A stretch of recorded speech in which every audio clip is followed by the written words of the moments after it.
Hi friends, நேற்று episode review பார்த்துடலாமா? வீட்டில் நிறைய பிரச்சனையாக நடந்துட்டுருக்கு. வீட்டில் ஒரு பூஜை பண்ணுங்க மாஸ்டர் அப்படின்னு சொல்லிட்டு சிந்தாமணி வந்து ஒரு ஐடியா கொடுத்துருப்பாங்க. அந்த பூஜையை பண்ணுறதுக்கு வீட்டுக்கு ஒரு அம்மா இன்னைக்கு வர்றாங்க அப்படின்னு சொல்லிட்டு விஜயா வந்து வீட்டில் உள்ள எல்லார்ட்டையும் வந்து சொல்லிட்டு இருக்காங்க. வீட்டில் ரவி, முத்து, அவங்க அப்பா எல்லாருமே வந்து இருக்காங்க. எதுக்கு விஜயா தேவையில்லாத வேலை பார்க்குறா? அதெல்லாம் ஒன்றும் தேவையில்லை. இல்லைங்க, ரொம்ப பிரச்சனையாகவே நடந்துகிட்டே இருக்குது. ஸ்ருதியும் வந்து சண்டையாக போயிருக்கா. நம்ம மனோஜுக்கும் வந்து இந்த மாதிரி பிரச்சனை நடந்துட்டுருக்கு. எல்லாமே வந்து நல்லபடியாக முடியணும். அதனால தான் வீட்டில் ஒரு பூஜை வைக்கிறேன் அப்படின்னு சொல்லவும், நம்ம வந்து கடவுளை நம்புவோம். அதுவே வந்து நம்மளுக்கு நல்லதே நடக்கும். இந்த மாதிரி பூஜையெல்லாம் தேவையில்லை. அவங்க வந்து எதையாவது சொல்லிட்டு இருப்பாங்க, நமக்கு மனசு கஷ்டமாக இருக்கும். அதனால் இதெல்லாம் பண்ணாத, தேவையில்லை அப்படின்னு சொல்லிட்டு எல்லாருமே வந்து வீட்டில் சொல்லிட்டு இருக்காங்க. பட் விஜயா கேட்கவே இல்லை. இல்லைங்க, பூஜை நடத்தினா தான் நல்லது, என் மனசுக்கு அதான் திருப்தியாக இருக்கும் அப்படின்னு சொல்லிட்டு இருக்கிறப்பயே அந்த பூஜை பண்ணுற அம்மா வந்து வந்துட்டாங்க வீட்டுக்கு. விஜயா, வாங்கம்மா வாங்க, உங்களுக்காக தான் நாங்கள் இவ்வளோ நேரம் வெயிட் பண்ணிட்டு இருந்தோம். பூஜைக்கு எல்லா ஏற்பாடும் ரெடியா அப்படின்னு அந்த அம்மா கேட்குது. எல்லாமே ரெடியாக இருக்குமா, நீங்கள் வந்து பூஜை பண்ண வேண்டியதான் பாக்கி. அந்த அம்மா வந்து ஷாக் ஆகி மனோஜ் வந்து பார்த்துட்டு இருக்கான். அவன் ஏன் அப்படி பார்க்குறான்னா, அதுக்கு முன்னாடி நாளே மனோஜோட ஷோரூம் கடைக்கு இந்த அம்மா வந்து வந்திருக்கும். நான் வந்து உங்களுக்கு வந்து ஜோசியம் பார்க்க வந்திருக்கேன், உங்கள் கைரேகையை பார்த்தேன், உங்களுக்கு என்ன நடக்க போகுது அப்படின்னு நான் வந்து எல்லாமே சொல்லுவேன் அப்படின்ற மாதிரி அந்த அம்மா வந்து சொல்லியிருப்பாங்க. மனோஜ் ஷோரூமுக்கு போய் மனோஜை வந்து பார்த்து இந்த மாதிரி கைரேகை சொல்கிறேன் அப்படின்னு பார்த்துட்டு வந்து சொல்லியிருப்பாங்க. உன் வாழ்க்கையில் இதெல்லாம் நடக்குது, உன் ஒய்ஃப் வந்து உன்னை ஏமாத்திருப்பா, நீ உனக்கு வந்து இன்னொரு கல்யாணம் கண்டிப்பாக நடக்கும் அப்படின்னு சொல்லுவான். வந்து சந்தோஷப்பட்டிருப்பான்.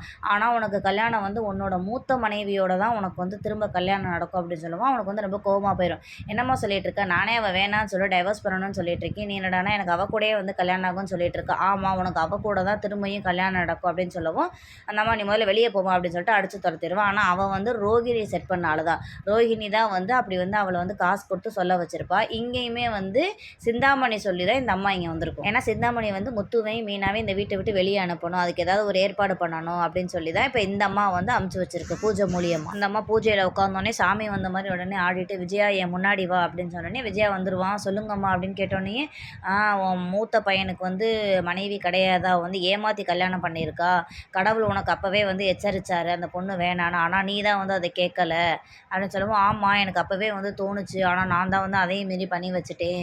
இதெல்லாம் விட உன் மூத்த மகனுக்கு பார்த்த பொண்ணை தான் நீ ரெண்டாவது மகனுக்கு கல்யாணம் பண்ணி வச்சுருக்க, அதுதான் நீ பண்ண மிகப்பெரிய தப்பு, அப்படி நீ பண்ணியிருக்கக்கூடாது, அப்படி பண்ணனால தான் இப்போ உங்கள் வீட்டில் எல்லா பிரச்சனையும் நடந்துக்கிட்டு இருக்குன்னு சொல்லவும், வந்து அது தெரியாமல் நடந்துருச்சுமா, இப்போ அதுக்கு பரிகாரம் என்ன பண்ணணும்னு சொல்லுங்கள், எங்கள் வீட்டில் உள்ள எல்லா பிரச்சனையுமே வந்து தீரணும் அப்படின்னு வந்து விஜயா கேட்குறா. வீட்டில் ஒரு பெரிய பிரச்சனை நடக்க போகுது, ஒரு கெட்டது நடக்க போகுது, அது நடக்காமல் இருக்கணும்னா இந்த வீட்டில் உள்ள ஆள் ஒரு ஆள் வெளியே போகணும் அப்படின்னு சொல்லிட்டு மீனாவை நேராக கை காட்டுறா.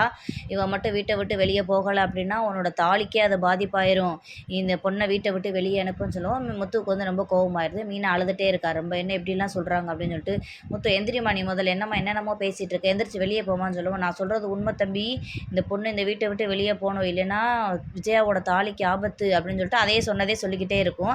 ஏன்னா முத்துவே மீனாவே இந்த வீட்டை விட்டு வெளியே அனுப்பணும், அதோட தான் சிந்தாமணியோட பிளான். ஸோ அதனால் விஜயாவோட தாலிக்கு ஆபத்துன்னு சொன்னால் தான் வந்து கண்டிப்பாக வீட்டை விட்டு வெளியே அனுப்புவோம் அப்படின்ற பிளான்னால இதை வந்து அந்த அம்மாவை சொல்ல வச்சிருக்கு. உடனே முத்துக்கு வந்து ரொம்ப கோவம் வந்துடும். இப்படி போறியா என்ன பண்ணுன்னு சொல்லிட்டு இருக்கிற பொருள் எடுத்து அந்த அம்மா வந்து அடிக்கிறதுக்கு துரத்துவான். அந்த அம்மா தப்பிச்சா போதுன்னு சொல்லிட்டு வீட்டை விட்டு ஓடி வந்து நேராக சிந்தாமணிகிட்ட வந்துடும். சிந்தாமணி, என்ன நான் சொல்லி கொடுத்த மாதிரி எல்லாமே சொன்னியா அப்படின்னு சொல்லுவேன். எல்லாமே சொன்னேன், விஜயா வந்து நம்பிட்டாங்களான்னு கேட்கும். விஜயா அவங்க நம்பிட்டாங்க, ஆனால் அந்த வீட்டில் உள்ள முத்து, மீனா, மற்ற யாருமே வந்து நம்பின மாதிரி தெரில, எல்லாருமே வந்து என்னை திட்ட தான் செஞ்சாங்க. அந்த முத்து வீட்டில் உள்ள அந்த ரெண்டாவது பையன் தான் என்னை வந்து ரொம்ப விரட்ட ஆரம்பிச்சிட்டான், அவன் வந்து நம்பின மாதிரியே இல்லை. சரி நீ விஜயாட்ட சொல்லிட்டேல, அவள் நம்பினா போதும், அவள் எப்படியாவது வந்து முத்துவை மீனாவே வெளியே அனுப்பிச்சிருவா, அதான் நமக்கு வேணும் அப்படின்னு சொல்லிட்டு, இந்த காசு அவனை தேவைப்பட்டா கூப்பிட்றேன் அப்படின்னு சொல்லிட்டு அமுச்சு வச்சுருவாங்க. இங்கே வீட்டில் விஜயா வந்து ரொம்ப பயந்துகிட்டே இருப்பா. ஐயோ என்ன இப்படி சொல்லிட்டு போயிட்டாங்களே, என்ன பண்ணுறது, இவளால் தான் எல்லாமே, இவளை முதல்ல இந்த வீட்டை விட்டு வெளியே அனுப்புங்க. உடனே விஜயாவோட ஹஸ்பண்ட் சொல்லுவார், என்ன நீ பேசிகிட்டு இருக்க, இதெல்லாம் அவங்க என்னென்னமோ சொல்லிட்டு இருக்காங்கன்னு சொல்லிட்டு நம்ம வீட்டுக்கு வந்த மருமகளை போய் நம்ம வெளியே அனுப்பலாமா, என்னங்க சொல்கிறீங்க, என் தாலிக்கு ஆபத்துன்றாங்க, நான் அதுக்கு மேலே நான் என்ன பண்ண முடியும் அப்படின்னு சொல்லிட்டு வந்து பேசிகிட்டு இருக்கா. இதோட இன்னைக்கு எபிசோட் ஓவராலாக முடியுது. நெக்ஸ்ட் எபிசோட் ரிவ்யூவில் பார்க்கலாம். பாய்.